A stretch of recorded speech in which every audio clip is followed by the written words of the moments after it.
రాజ్యాంగ ప్రతిజ్ఞ. భారతదేశ పౌరులైన నేను పౌరుడు, సమూహాలు, సంస్థలు లేదా పౌర సంస్థల మధ్య ప్రతి వివాదం శాంతిక సమాచారం ద్వారా పరిశీలించబడాలని నాగరిక సమాజం యొక్క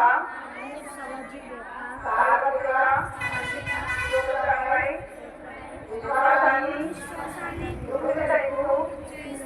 దేశం యొక్క సమగ్రత